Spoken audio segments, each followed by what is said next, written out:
Bien, querida audiencia.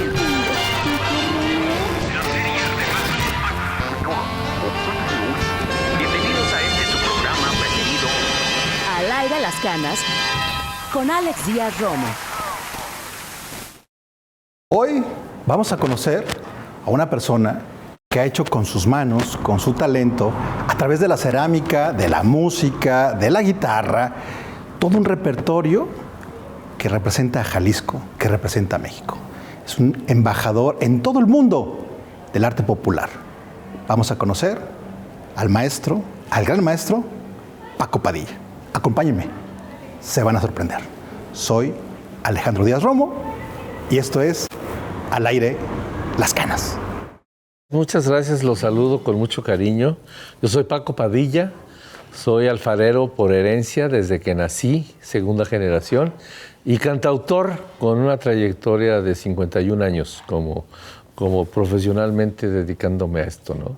Yo creo que yo soy muy bendecido, todos nacimos en un ambiente muy amable. Tlaquepaque era un pueblito donde no existían las clases sociales, todo el mundo convivíamos en las calles y mi padre nos enseñó a trabajar a mis hermanos. Yo soy el segundo de 3 hermanos y después llegaron 2 hermanas, pero los hermanos pues le ayudamos a mi papá desde muy niños, ¿no? Desde, ¿qué te diré? Desde los 8 o 10 años empezamos a hacer lo que podíamos, a moler el caulín, a pintar lo que podíamos pintar, a cargar los hornos, a hacer los esmaltes, ¿no? Entonces aprendimos el oficio de la alfarería pues gratuitamente, con mucho gusto, ¿no?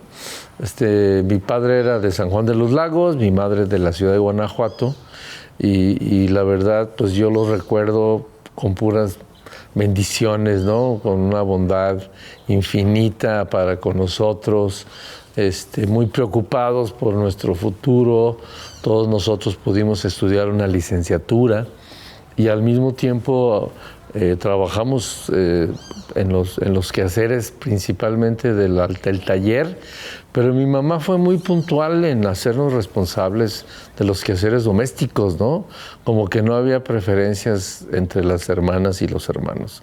Desde morros nos enseñó a lavar nuestra ropa, a tender nuestras camas y a cocinar y todo, ¿verdad? Entonces, creo que tuvimos unos padres ejemplares en el sentido del cariño y de la enseñanza que nos dieron, ¿no? O sea, nos enfrentaron a la vida.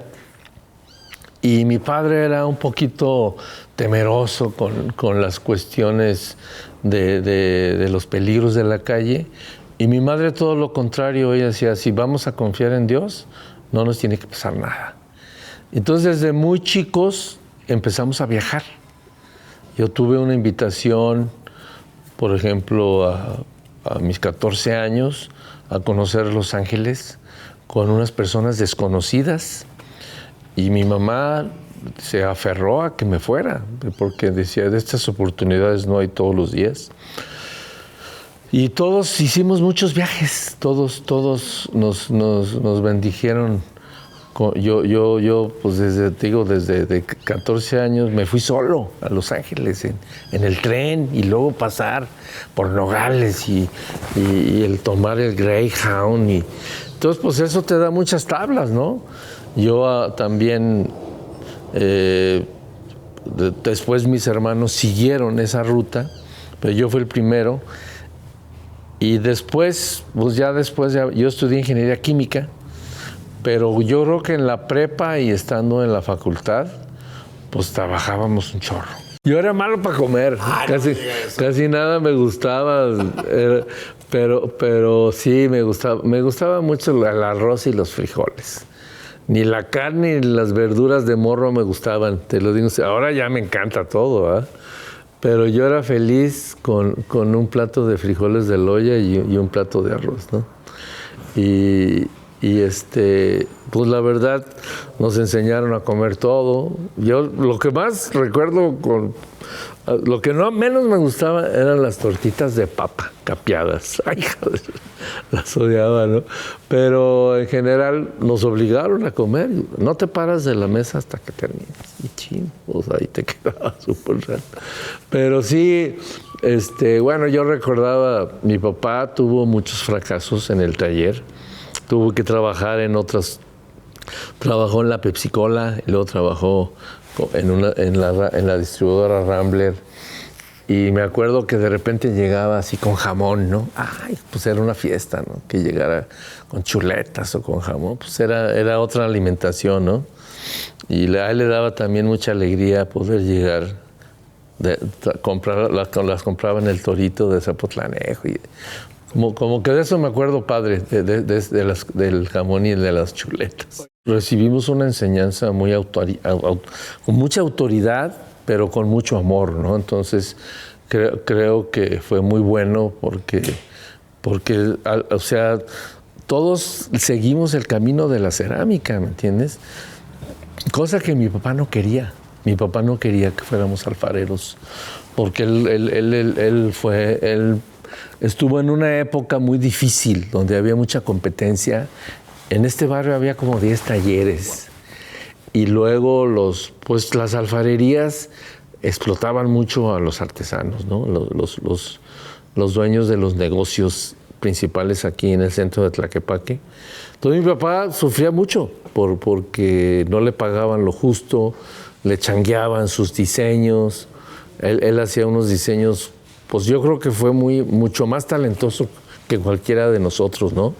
Que Rodo o yo. Él inventó las golondrinas de pared, por ejemplo, que fueron un madrazo, o sea, fueron un exitazo desde que empezaron. O sea, las hicieron todo Tlaquepaque, todo Dolores, todo Guanajuato, y no se daban abasto, se vendieron mucho ese juego de golondrinas de pared, ¿no? Pero sí, siempre nos dio... Yo lo recuerdo así, pues, con mucha autoridad, ¿no? O sea, no podíamos, para un permiso, hijo, le batallábamos y tenías que hacer méritos y todo, pero creo que eso nos sirvió mucho, ¿no? Claro, les dio disciplina. Nos dio mucha disciplina, cosa que nosotros no hemos podido transmitir a nuestros hijos, ¿no? Era un paraíso, era, como te digo, las calles empedradas, no había tráfico, no había coches. Tú andabas en la calle con toda la confianza, todo el mundo te cuidaba, te quedabas a dormir con algún amigo, con amigos de mi papá. Era un paraíso para los tiempos que estamos viviendo ahora, ¿no?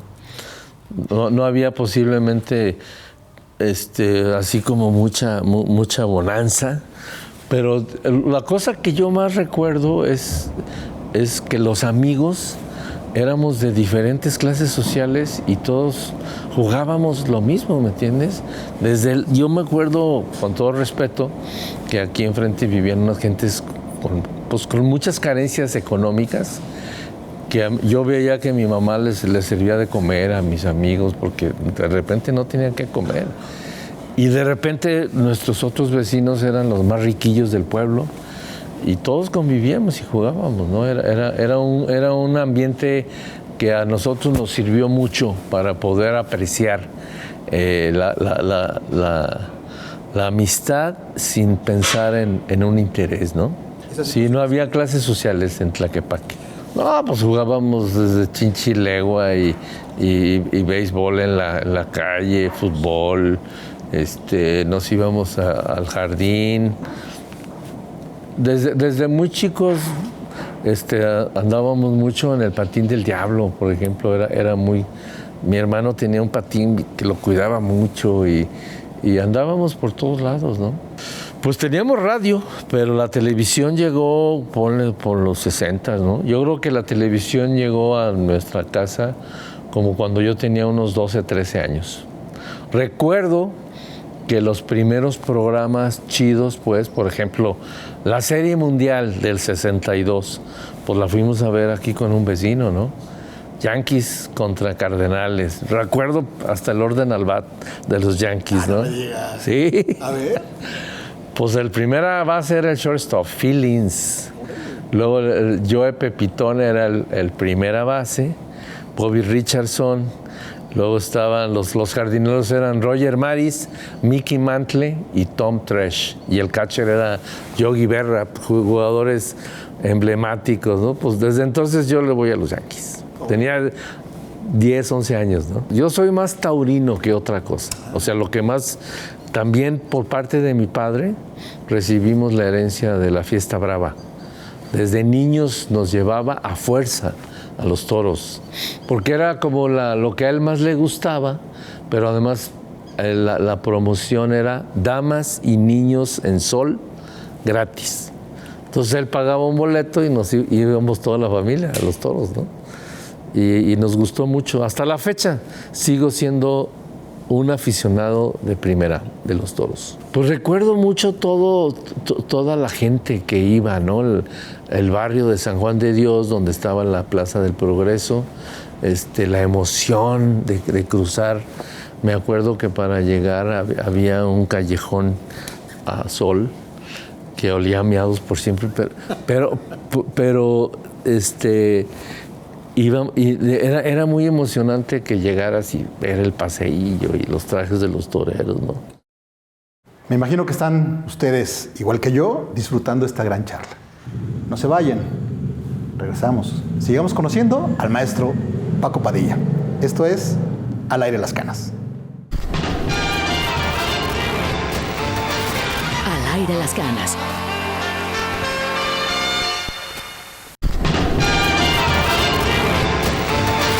Al aire las canas. Pues te digo, a mi papá le gustaba mucho decir refranes y decir detalles. Y tenía una frase que cuando algo no le parecía lo suficiente, que se lo presumían por decirlo, le decía: no se me hace gorda Antonia, lo que pasa es que anda mal fajada, ¿no? Y así muchos refranes antiguos que en este momento no recuerdo, ¿no? Bueno, fíjate que con mi papá oíamos mucho radio. Y sabes que pues tuvo que comprar un radio de transistores porque se iba mucho la luz. Era una bronca quemar. Cuando quemábamos en el horno, pues los quemadores eran eléctricos, de turbina. O sea, quemábamos con petróleo. Y entonces la luz era muy importante, y entonces compró un radio de transistores. Y a él le gustaba mucho oír las novelas. Las radionovelas. Las radionovelas. Felipe Reyes, Chucho el Roto. También escuchábamos, había uno que se llamaba Rayo de Plata. Y luego Porfirio, El Ojo de Vidrio, ¿no? Todos esos nos los echábamos en el Felipe Reyes, sí te había mencionado. Y entonces yo creo que la música, yo tengo dos factores que, a pesar de que fue indirectamente, mi papá era un gran observador de las canciones mexicanas con calidad. Entonces él me las mencionaba. Fíjate en esta letra de Agustín Lara, esto por lo otro. Es tu párvula boca que siendo tan niña me enseñó a besar, etcétera. Frases que a mí me marcaron, ¿no? Y luego entonces me decía, pues mira, Tomás Méndez, José Alfredo. Él me hizo toda la gama de compositores mexicanos que él conoció, pero él se fijaba mucho en las letras, ¿me entiendes? Y eso me lo hacía notar mucho a mí. Entonces yo desde entonces, lo más importante para mí la música es la letra. Claro, la música tiene mucho que ver, pero la letra tiene que tener un sentido y tiene que ser como completa, ¿no? Que cuente una historia con principio y con final. Sin saber mucho, él me dio a entender todo eso, ¿no? Y mi mamá cantaba ella sola, lavando la ropa, haciendo el quehacer, lavando en el lavadero, y cantaba muchas canciones que ahora todavía recuerdo, de Tatanacho y de la trova yucateca y todo eso, ¿no? Entonces para mí fue muy importante en mi niñez conocer eso, ¿no? Sí, cada quien por su lado, ¿no? Mi mamá cantaba cuando hacía el quehacer, como que se distraía. ¿Cómo se dice? Chaparrita, me voy para la capital a decirle al patrón que me mando llamar. Canciones esas, ¿no? Rayando el sol me despedí, bajo, de ahí me acordé de ti. Sí, y luego, ¿cuál es esa de Palmerín? ¿Cómo se llama esta de la playa, hombre? Ay, pues no me acuerdo en este momento, perdón. Me hubieras mandado ¿cómo se llama? No se preocupe. Bueno, Nada no me más era acuerdo. esa parte de- Muchas canciones antiguas que la verdad las sigo cantando. Hay unos ojos que sí me miran. Y luego, pues como mi mamá era de Guanajuato, pues toda su familia era muy musical, ¿no? Era hasta cierto punto, mi papá era muy desafinado y dentro de la familia de mi papá no hay antecedentes musicales, ¿no? Pero por mi mamá sí, sobre todo la afición, ¿no? La afición por cantar en las fiestas y eso, ¿no?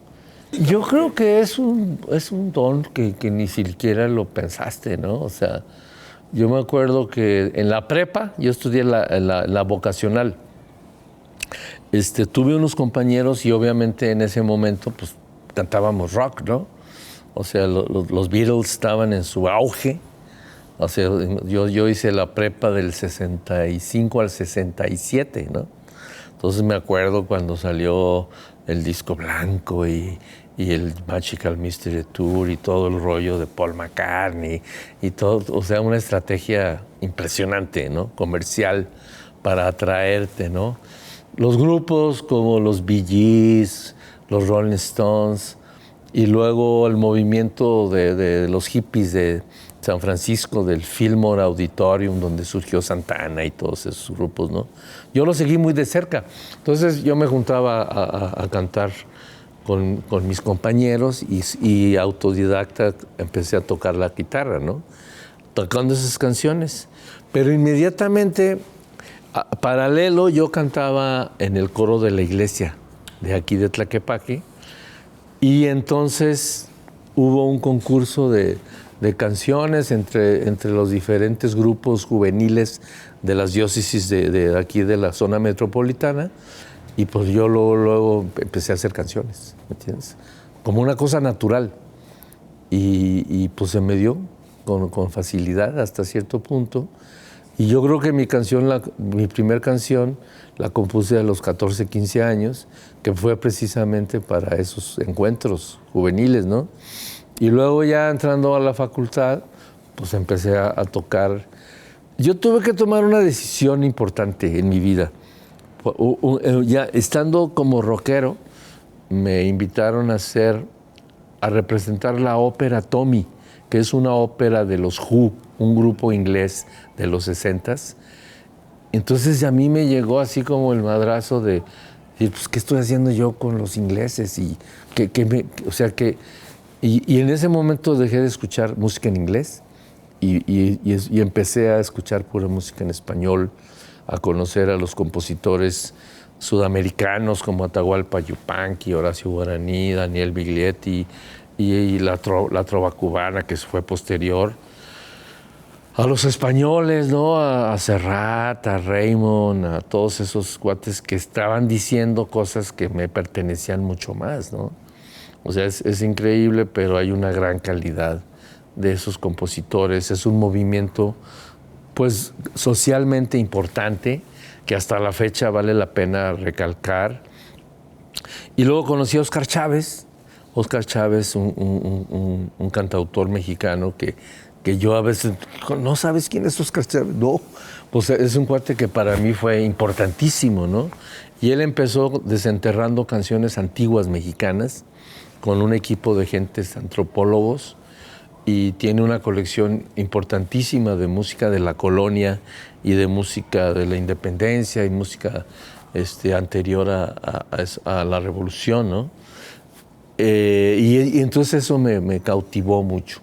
Gracias también a los amigos con los que me juntaba y a mi familia, a mis primos que tenían un gran sentido musical, ¿no? Fue muy importante conocer a Bob Dylan, conocer a Paul Simon, a John Lennon. Para mí fue importante en un momento, pero cuando dije, ¿le voy a seguir aquí o me voy a lo que a mí me pertenece, ¿no? Creo que fue una decisión, no sé si buena o mala, pero para mí me ha servido mucho haber recordado ese momento que un grupo de rock oye, pues hay que representar la ópera Tommy. La ópera Tommy pues habla de la Inglaterra de esos años y de un cuate que está sordo, ciego y mudo y no quiere ver el mundo. O sea, también mucha música de protesta, ¿no? De protesta contra el sistema social, pero la música que yo empecé a cantar fue la música de protesta contra los gobiernos, sobre todo contra las dictaduras sudamericanas, ¿no? Entonces yo me fui a España cuando yo tenía 23 años y viví de eso, porque este Franco se acababa de morir y yo viví cantando canciones de Víctor Jara, de Violeta Parra, de Atahualpa Yupanqui, ¿no? O sea, canciones contra los regímenes militares que tenía, ¿no? Fíjate que mis primeras canciones son así como que denuncian un poquito lo desagradable de la cotidianidad, ¿no? Y ya después, como tú dices, empecé a hacer canciones pues, sin pensarlo mucho, ¿eh? O sea, y entonces, ¿sabes qué? Yo me di cuenta que cantar humor me hacía diferente a los demás. ¿Me entiendes? O sea, yo escuchaba, por ejemplo, a Silvio, a Pablo, o mis compañeros, ¿no? Y de repente yo veía que las canciones, pues a la cuarta, quinta, era la misma tinadera. Entonces, yo sentí que poner humor en las canciones, pues la gente se enganchaba mucho más, Se liberaba ¿no? de otra forma, además. Sí. Aprovechando que vamos a corte, los invito para que vengan a conocer los talleres que hay aquí en Tlaquepaque, en especial el del maestro Paco Padilla. La verdad es que se van a maravillar y van a encontrar cosas fabulosas. Esto es Al Aire de las Canas. Regresamos. Al aire las canas.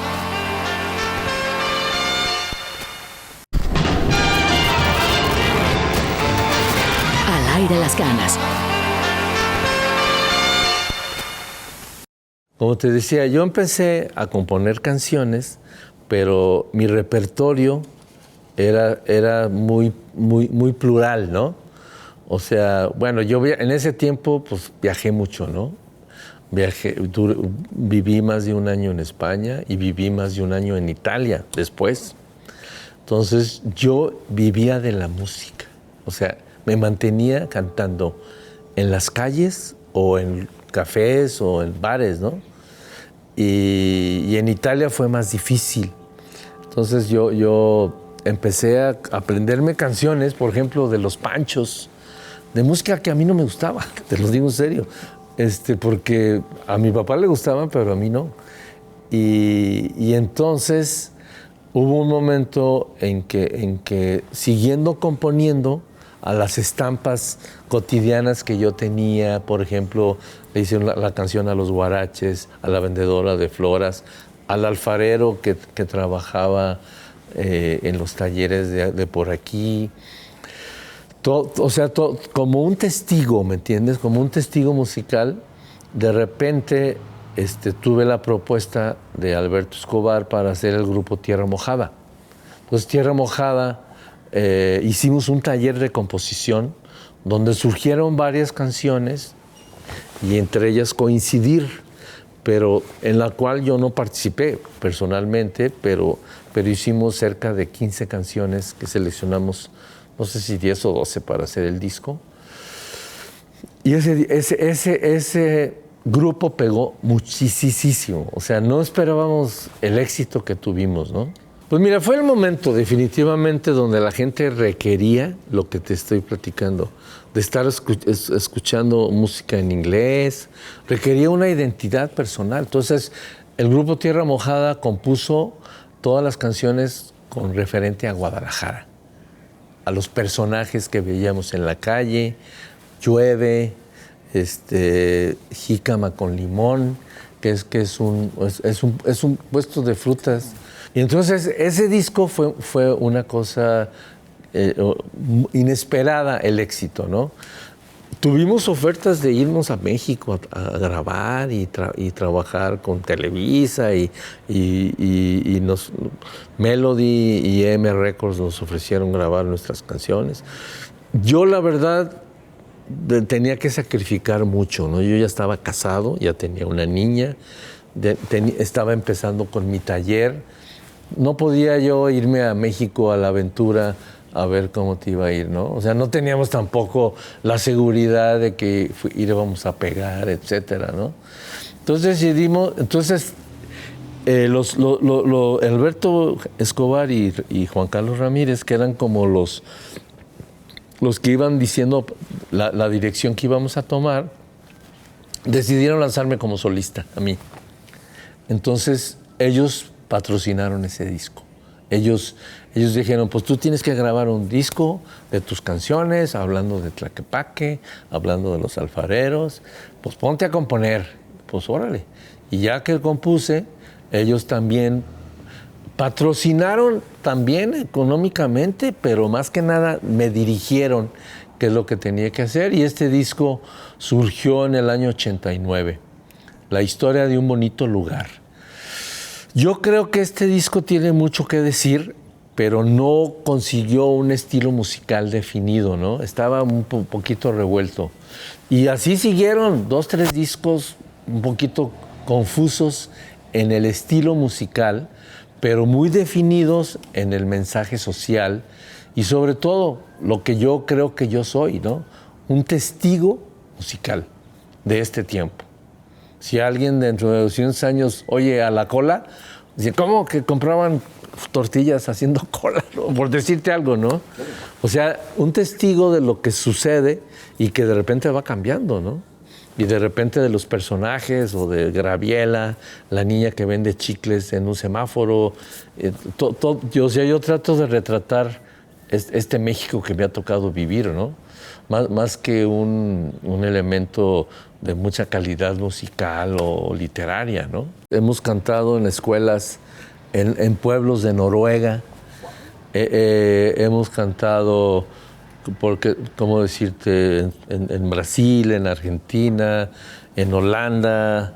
O sea, casi conozco todo el centro de Europa.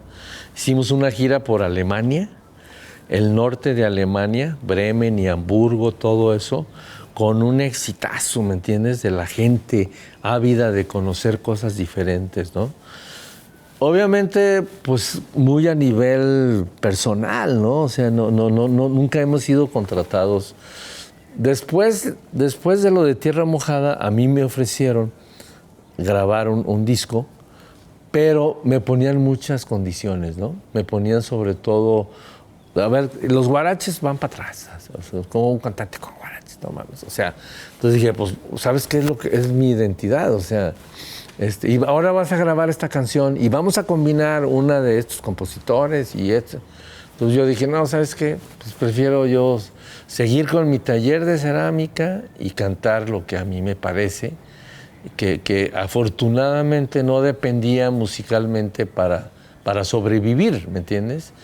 O sea, a mí me ofrecieron, oye, pues aquí tienes que cantar canciones de Juan Gabriel. Y dije, ¿sabes qué? Pues ahí muere, ¿no? O sea, yo canto lo mío. Y tengo ya casi más de 40 años que canto puras canciones mías. Esta entrevista, pues a mí me llena de satisfacción y la gente así es, ¿no? O sea, de repente voy en el tren y la gente me dice, oye, ¿por qué hiciste esta canción de Granos de Mazorca? ¿En qué estabas pensando? O sea, como que nunca te imaginas que hay gente que te ha seguido, ¿me entiendes? Para mí es lo más importante, es mi motivación. Afortunadamente, pues, o sea, yo creo que ahorita sufro, ahorita vivo mi mejor época económica. O sea, no tengo broncas. O sea, broncas cuando los niños y ya estaban en la universidad y hacía falta. O sea, que todo el dinero estaba restringido y medido, ¿no? Y ahorita pues ya como que no tienen ni en qué gastar, ya toda la familia ya se encarriló por su cuenta.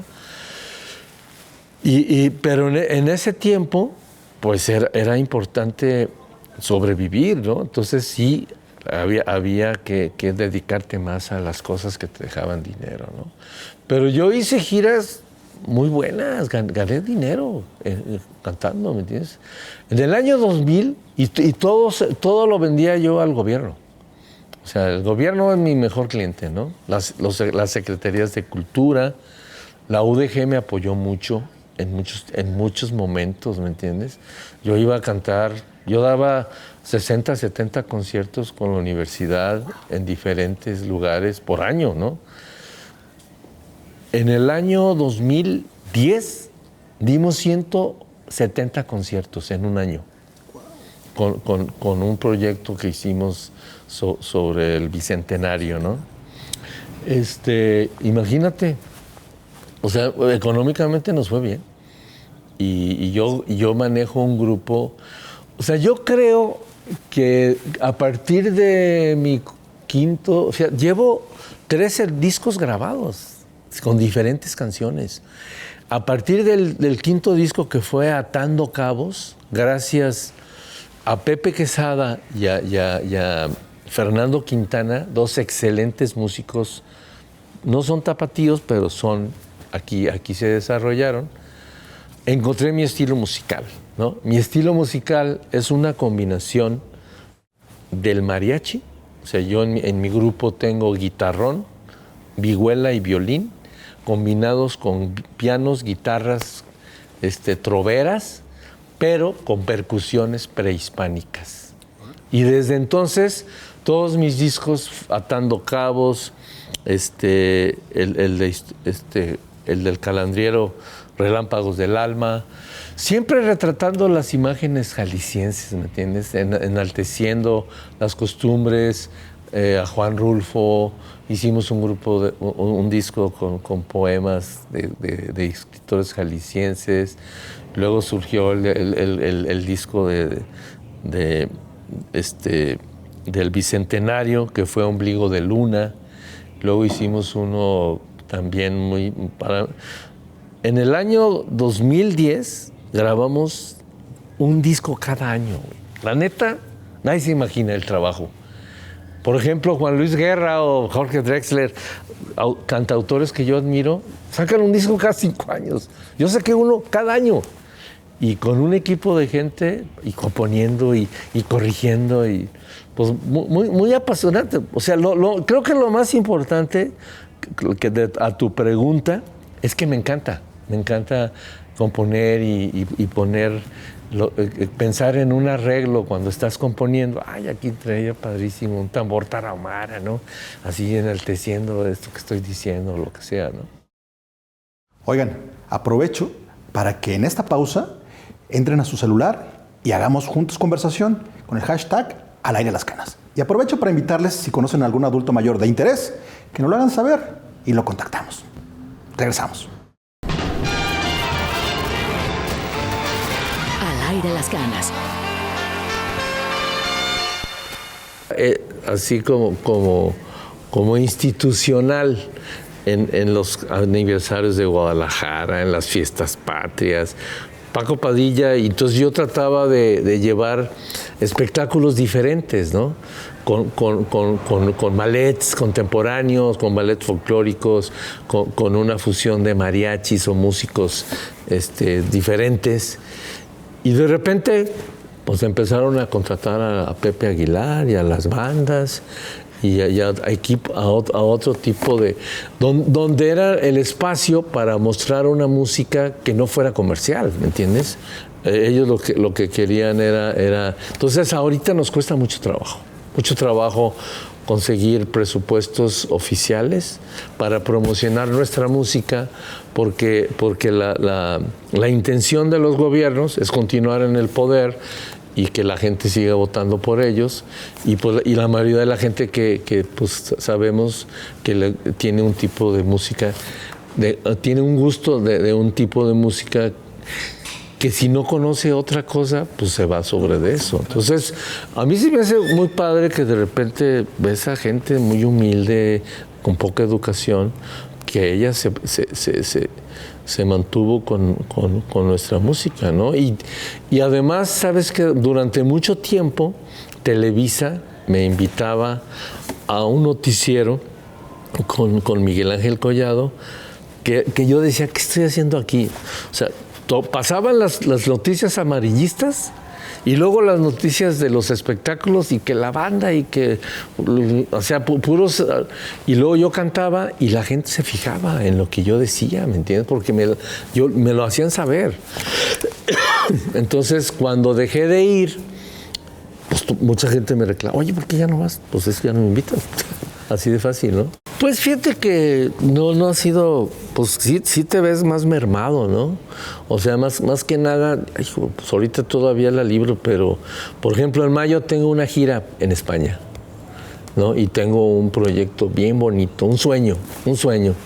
O sea, me invitan todavía no se concreta nada, pero me invitan a dar un curso de composiciones, hablar de los migrantes, de los problemas sociales, y me pagan, güey, me pagan bien, me pagan el vuelo, me pagan mi hotel. Entonces dices, no lo puedo creer, porque todo, yo tengo yendo a los toros, a Madrid, más de 30 años quizás, cada año, no siempre he podido repetir, pero pues yo estoy ahorrando todo el año para no andar ahí con carencias, ¿no? Entonces, que te ofrezcan esto, es el primero que me ofrecen, ¿eh? Antes, cuando también los presupuestos había presupuestos de la UNESCO, de la ONU, para promocionar la música de los países como los nuestros, ¿no? Entonces, en España hay instituciones, Casa de América, Museo de América, que apoyan a proyectos latinoamericanos. Además, hasta gringos. Todo América tenía un foro muy padre, ¿no? Se acabó también. Esos presupuestos ya no existen, pero yo llegué a ir con vuelos pagados y hoteles o sueldos para que tú te pudieras mantener. Y eso se acabó hace 25 años. Entonces, ahora que me lo vuelven a ofrecer, yo estoy con los dedos cruzados que se consiga todo esto, ¿no?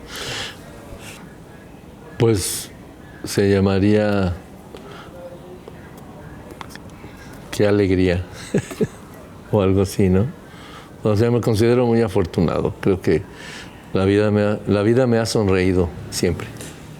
Pues mira, yo lo que tengo en la mente en este momento es trabajar con niños. Que los niños sigan este camino. O sea, que los niños aprendan mis canciones y que hagan canciones como las que yo hago. Digo, no como las que yo hago, sino que se fijen en la importancia de lo social, ¿no? De vivir en una sociedad pues con armonía, ¿no? Con respeto, que no sea tan individualista las personalidades de cada quien, que todos vamos juntos en este camino y que vale la pena sonreírle a tu compa del tren, ¿no? Maestro, ¿y si nos canta una canción para despedirnos? Pues es que imagínate, tengo 250. Pues mira, para no... Esta es mi canción más reciente. Es una canción que no está editada, ni mucho menos, ni está en las redes, ni nada. Vamos abriendo las puertas, prendiendo las luces, buscar esa fuerza. Vamos tomando caminos, sacando raíces, contamos contigo. Paruaruán, paruaruán, este es el momento, confiar en el viento. Paruaruán, paruaruán, todos somos uno con el universo.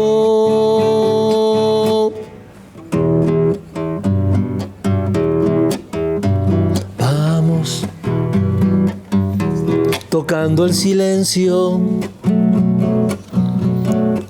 viajar a la luna, ignorar el tiempo. Vamos, mira las estrellas, nos van prometiendo una nueva era. Paruaruán, se repite lo mismo otra vez, ¿no? El estribillo para no tomar tiempo. Soy tu servidor y agradezco mucho a tus compañeros y la verdad yo los felicito a ustedes, ¿no? O sea, uno sigue el camino y la verdad yo me siento tan bendecido y tan halagado que estoy a tus órdenes siempre, ¿no? Y pues ojalá sumemos esfuerzos para hacer no un cambio, sino para hacer, pues que la gente se dé cuenta que estamos aquí con una propuesta, ¿no? Gracias, maestro. Gracias a ti, Alejandro. Gracias.